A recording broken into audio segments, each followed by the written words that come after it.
Hi everyone, so in this video we are going to talk about acids and bases and how we can define them and recognize them in reaction equations.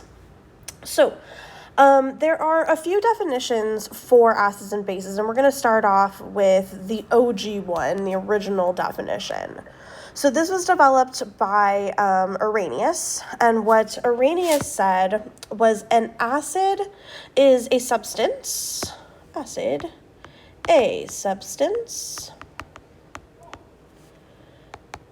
that increases the concentration of hydrogen ions in solution. So hydrogen ions, the way we represent the concentration of hydrogen ions is we use brackets to represent concentration. And then hydrogen ions are represented by an H+. So here's the thing with hydrogen ions. They don't actually exist as H+ in solution. It's not a thing. They would be very incredibly unstable. It's just an easier way to represent them in reaction equations. So a lot of times when you hear about acids or you look at reaction equations, they'll just make things simpler by writing a concentration of H+. But really what's happening in water is water is losing one of its hydrogens and it's ionizing or it's bonding to another water molecule, giving one water 3 hydrogens instead of 2. That's what pushes the positive charge in there. So when you see something represented as H+, it's the same thing as actually being represented, or actually representing what's really happening, which would be a water with 3 hydrogens and a positive charge.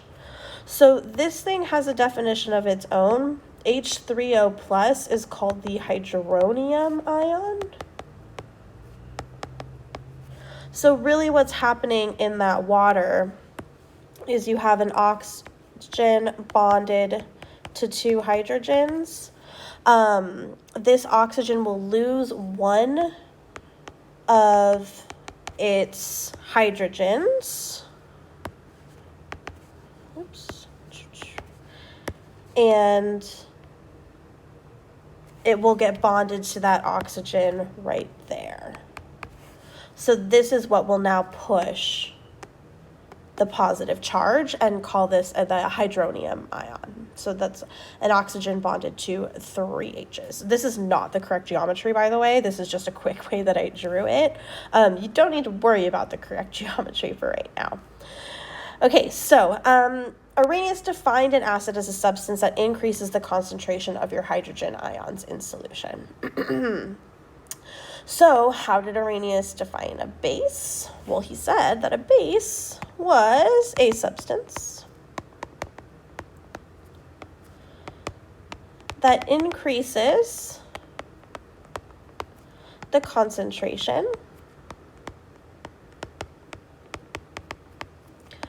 of hydroxide ions.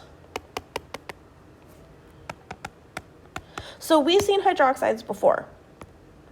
OH-, so increasing the concentration of hydroxides. So the problem with the Arrhenius definition, the Arrhenius theory, is that it doesn't take into account bases that don't have hydroxide represented. So for instance, it would call sodium hydroxide NaOH. Easy, that's a base. It's got OH in the formula. So if it dissociates, it would increase the concentration of OH ions because it itself includes OH in the formula. But you could have some substances that ionize, so something that maybe includes NO2-. NO2- is can make a solution basic, but it doesn't include OH in its formula. So the problem, just by saying it increases OH concentration, it just doesn't take into account quite a few bases. So it's just not the best definition. Instead, what we can do is we can use a different definition, the Bronsted-Lowry definition. So the Bronsted-Lowry definition is a little bit different.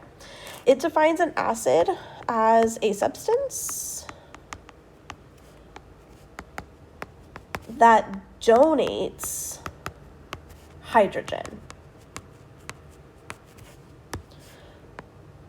So this is obviously a little bit different. Instead of increasing the concentration of hydrogen ions, we're talking about a substance that's donating hydrogen. So let's look at a chemical reaction equation to pick out what this might look like. So let's say we had something like HCl. This is hydrochloric acid. We add to it water. So here, this is our acid. Water here is acting like a base. We will talk about this nature of water later and how it can act as an acid and a base. But for right now, trust me, it's acting like a base. So we have some hydrochloric acid in solution and we're adding some water to it. Well, what's going to happen? That water, just like with how I showed you up here, that water is going to steal that hydrogen from HCl. That acid, the HCl, is going to donate its hydrogen to water. Kind of two ways to think about it, right? So the acid is going to give up its hydrogen to water, and what's going to happen when it does that is it's going to form that hydronium ion, H3O+. That's going to leave chlorine all on its lonesome. Cl- floating around. But that's not a problem. Chlorine's fine as an ion. So here you can see that acid is donating its hydrogen to form hydronium. So that would follow this Bronsted-Lowry definition. It's donating the hydrogen. So then how would we define a base? Well, a base here would be a substance that accepts hydrogen. So let me give you another example to help work through this one. So let's say we had ammonia, NH3. I add to it water. What's going to happen now? So in this case, ammonia is our base. Okay, ammonia is our base. Weird. According to the Arrhenius definition, a base is something that increases the concentration of hydroxide ions. If ammonia tried to dissociate, that just can't happen. There's no OH in this formula. What's going on? So Bronsted-Lowry says it's something that accepts hydrogen. So take a look at the water here. Water here is now acting like our acid. So that means water is going to donate a hydrogen to ammonia. Ammonia is going to accept that hydrogen. So if ammonia accepts that hydrogen, it's going to increase its hydrogen count by 1, increase that proton count by 1, and now we're going to have a positive charge on it. So what formula do we get? NH4+. So we started out with ammonia, NH3. Now we see ammonium, NH4+, and everyone's thinking, oh my God, a polyatomic ion. We've seen that everywhere. Yes, we're so excited. I know, I hear you. Don't worry. Okay, so we're making ammonia. What's going to be left over in water? Okay, or what's going to happen to the water? What's going to be left over? Well, water donated its hydrogen. So what's left in the formula? An oxygen and a hydrogen. So what's left over? OH. But it lost a hydrogen, it lost a proton, it lost a positive charge. So what's left over? A negative charge, OH. So here our base is ammonia. It's accepting that hydrogen from water. Water is the acid. It is donating that hydrogen to ammonia. So me right there. Accepted the hydrogen. Yay. So if we think about the definition that we use most today, we most commonly would use the Bronsted-Lowry definition. Like I said earlier, Arrhenius just is really bare bones. It's super general. It doesn't account for bases that don't themselves contain hydroxide OH as an ion. There is one other way that we can define acids, and it's one of the ones that's commonly used today. It's based on something called Lewis theory. You don't need to know this one for this class, but I just think it might be nice to give you a little extra information. So a Lewis theory of acids and bases is really focused on electrons. So we know that electrons are really the things that make chemistry happen. So acids would be known as an electron pair acceptor, and bases would be known as an electron pair donor. So bases will donate electrons, acids will accept electrons.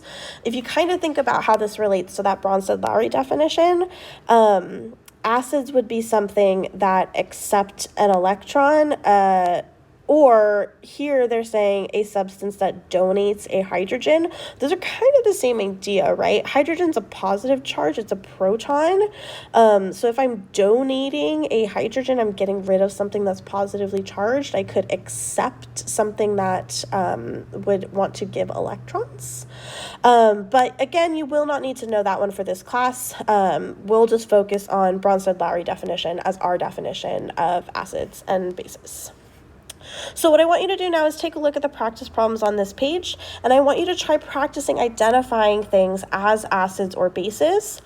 You will identify acids by writing an A under the formula, bases, put a B under the formula, check in with the answer key, then I'll come on back to this video and you're going to learn about one other or two other vocab words we need in order to talk about acids and bases. So pause the video, run through this practice problem, then come back.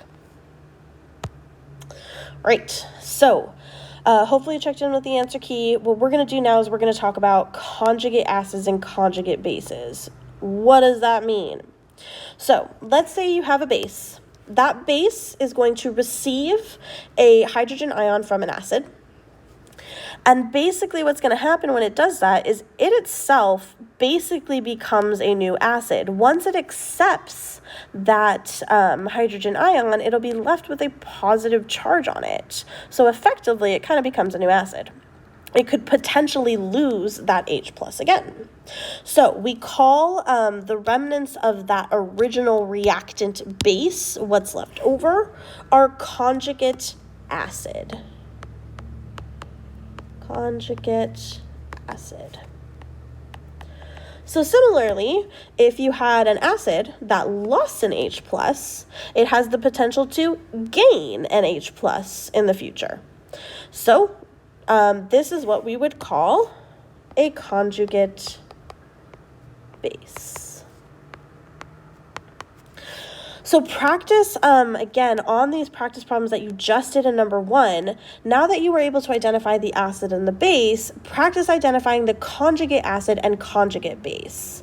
Based on the base, if it gained a proton, then its new appearance on the product side will be your conjugate acid. Your acid that lost a proton will be your conjugate base as it appears on the product side. So again, go through, label conjugate acid CA, conjugate base CB, and then check in with the answer key, and you're good to go.